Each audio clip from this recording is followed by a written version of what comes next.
నేను రత్నం stems welfare అసోసియేషన్లో 2015 నుంచి ప్రభుత్వ రంగ సంస్థలో యూనియన్ బేస్డ్ ఎంప్లాయీస్కి సర్వీస్ ఇవ్వడంలో మా సొసైటీ గణనీయమైనటువంటి విజయాలను సాధించింది. దీనికి ముఖ్య ఉద్దేశం ఏమిటంటే ప్రభుత్వ రంగ సంస్థల్లో పనిచేసేటువంటి ఉద్యోగస్తులు మారుమూల ప్రాంతాల నుంచి ఏజెన్సీ ఏరియాల నుంచి వచ్చి ఏమాత్రం రిటైర్డ్ అయ్యే టైంకి ఒక స్థలం కానీ ఇల్లు లేకుండా కానీ ఉండటం వల్ల వాళ్ళ రిటైర్మెంట్ లైఫ్ చిన్న భిన్నం అయిపోతుందన్న ఉద్దేశంతో స్టెమ్స్ వెల్ఫేర్ అసోసియేషన్ అనేటువంటి ఒక సంస్థ ఒక 10 మందితో స్థాపించబడి ఎంప్లాయీస్ యొక్క వెల్ఫేర్ నిమిత్తం అహర్నిశలు పాటుపడ్డాయి. దీనిలో ముఖ్యంగా మెయిన్ చెప్పాల్సింది ఏంటంటే లైజన్ ఆఫ్ చూసుకున్న డాక్టర్ వి తిరుపతిరావు గారు దీనికి అశేషమైనటువంటి కృషి చేశారు.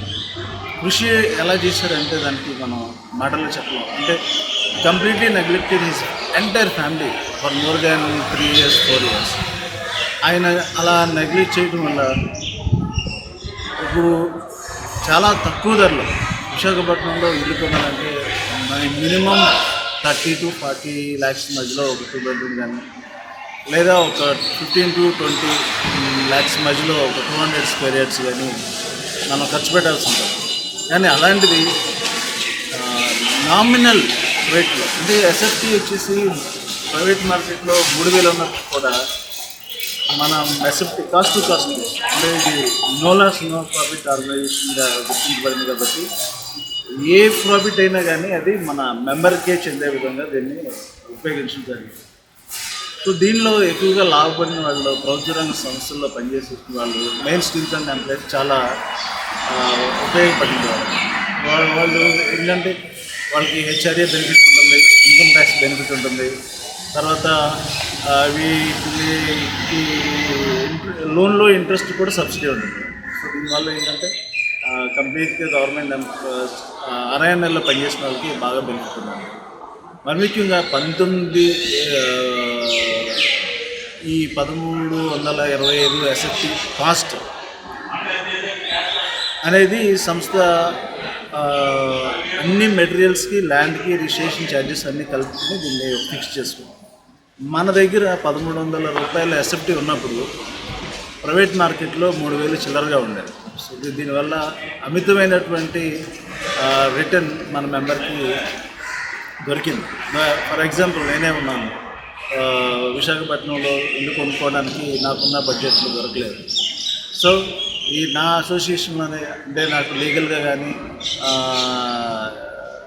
ఇన్సెక్యూర్ కానీ లేదండి. ఎందుకంటే మేము చూస్తూ ఉంటాం కాబట్టి ఒక వెల్ఫేర్ సొసైటీ కాబట్టి employees based union based employees కాబట్టి మాకు భయం లేకుండా ఉంది. మేము కూడా 15 lakhs తీసుకున్నాం. ఇప్పుడు దాని ప్రాపర్టీ వచ్చేసి దగ్గర 38 to 39 lakhs వరకు ఉండదు. సో ఇలాంటి చేసామండి. తర్వాత కొత్త వలస మెగా ప్రాజెక్ట్ సార్. ఎందుకంటే మా దగ్గర అడ్వర్టైజ్మెంట్ ఉండదు, మేము ఎవరికి పాంప్లెంట్ అయ్యాం అన్నసరి ఖర్చు చేయం. మాదంతా మౌత్ టు మౌత్ పబ్లిసిటీ. అంటే ఒక యూనియన్లో ఒక లీడర్కి చెప్తామంటే ఆ లీడర్ ద్వారా మొత్తం వెళ్తుంది, వాళ్ళే వస్తారు. మనకి మార్కెటింగ్ ఛార్జెస్ లేకపోతే ఇంకా అదర్ ఎక్స్పెన్సెస్ ఏమి ఉండవండి. ఆ ఎక్స్పెన్సెస్ కానీ మార్కెటింగ్ ఛార్జెస్ కానీ మనం మెంబర్స్ మెయిల్ చేయడం వరకు చేసింది. సో దీనిలో ఏంటంటే మన దగ్గర సుమారుగా ఒక 14 ప్రాజెక్ట్స్ కంప్లీట్ అయిపోయి ఉన్నాయి. రంగాపురం ప్రాజెక్ట్ని సక్సెస్ఫుల్గా కంప్లీట్ చేసి మెంబర్స్కి హ్యాండ్ ఓవర్ చేసాం. అలాగే గాజువాక 94 units అన్నది 2 bedroom 3 bedroom అందరూ పబ్లిక్ సెక్టర్లో ఉన్నటువంటి ఎంప్లాయీస్ ఉంటారు.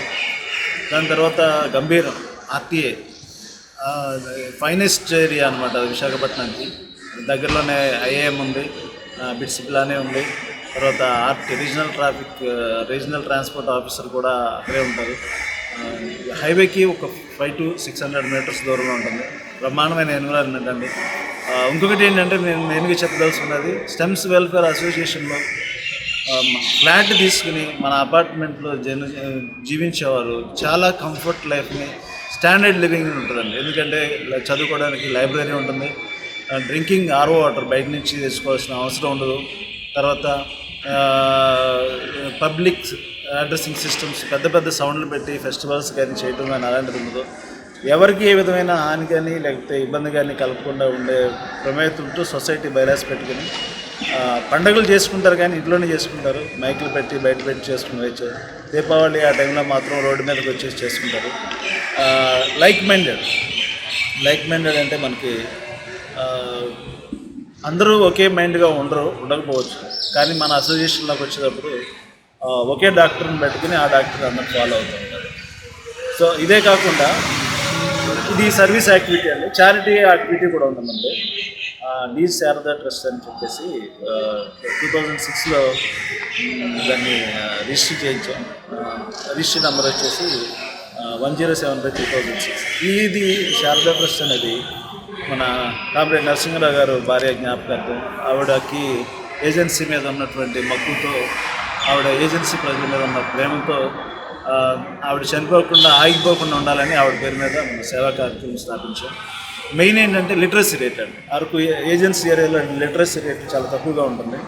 కానీ ఇప్పుడు మనం 150 మంది స్టూడెంట్స్తో స్థాపించినటువంటి శారదా నికేతన్ హై స్కూల్గా గుర్తింపు పొంది ప్రభుత్వం దగ్గర సుమారుగా 1100 మంది పిల్లలతో ఇప్పుడు quality education, the complete English medium school in the Araku Valley is the Sharada Niketan high school. ఇంకో గర్వించదగ్గ విషయం ఏంటంటే శారదా నికేతన్ 2022-23 అకాడమిక్ ఇయర్లో 10th క్లాస్లో ఒక బాయ్ అల్లూరి సీతారామరాజు డిస్టిక్లో 10th టాపర్గా నిలిచాడు. ఎందుకంటే అది చాలా గర్వించదగ్గ విషయం. మన అలాగే అక్కడ ఇంకొకటి ఏంటంటే అక్కడ ఏజెన్సీ ఏరియాలో డ్రింకింగ్ వాటర్ ఉండదు. దానికోసం ఒక ఫ్యామిలీలో ఒక మెంబర్ మార్నింగ్ నుంచి మధ్యాహ్నం వరకు వాటర్ని క్యారీ చేసుకోవడంలోనే బిజీగా ఉంటారు. సో వాటర్ ఏంటంటే ఒక విలేజ్కి 3-4 కిలోమీటర్స్ దూరంలో ఉండే స్ప్రింగ్ నుంచి ఉంటుంది.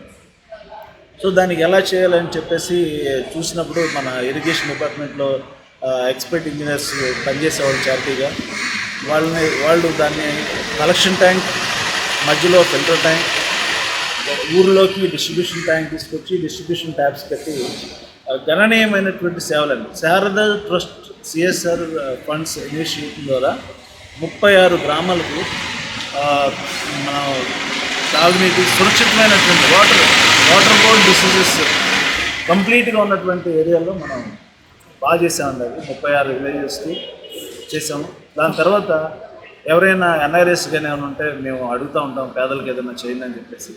రీసెంట్గా వరకదవెల్లి దగ్గర ఒక ఊళ్ళో జలగలు ఉండేటటువంటి బావిలో నుంచి నీళ్లు తాగుతుంటే ఆ వాసనకి నీళ్లు చూసి వాళ్ళు చలించిపోయి వాళ్ళు మన ట్రస్ట్ని ద్వారా ఎగ్జిక్యూట్ చేసి వాళ్ళకి కూడా బోరించి ఆ ఊరికి సురక్షితమైన వాటర్ అందిస్తూ ఉన్నాం.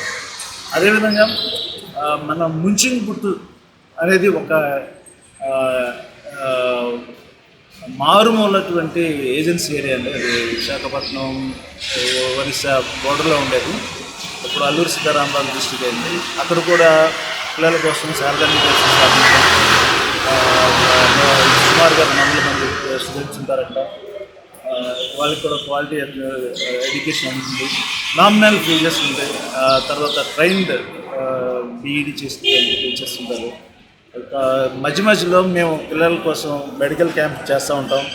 తర్వాత కెరియర్ గైడెన్స్లో మన international psychologist and HRD trainer hypnotherapist doctor Krantikari గారు కూడా వస్తూ ఉంటారు.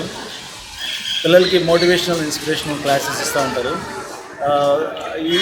ఇలాంటి మోటివేషనల్ క్లాసెస్ని చేయడం వల్ల పిల్లల్లో ఎడ్యుకేషన్ని ఏజెన్సీ ఏరియాలో ఉన్నటువంటి ట్రైబల్ పీపుల్కి వాళ్ళ ఎడ్యుకేషన్ ఎన్హాన్స్మెంట్స్కి, అదేవిధంగా ఉమెన్ ఎంపవర్మెంట్కి మనం డెవలప్ చేస్తున్నాం.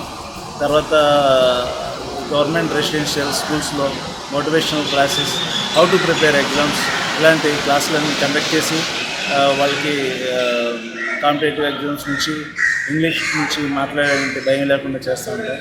తద్వారా ఈ స్టెమ్స్ వెల్ఫేర్ ద్వారా సర్వీస్ యాక్టివిటీస్, ట్రస్ట్ ద్వారా చారిటీ యాక్టివిటీస్, తర్వాత మన కోఆపరేటివ్ సొసైటీ ద్వారా కూడా వివిధ రకమైనటువంటి సర్వీసెస్ని చేయడం జరుగుతుంది.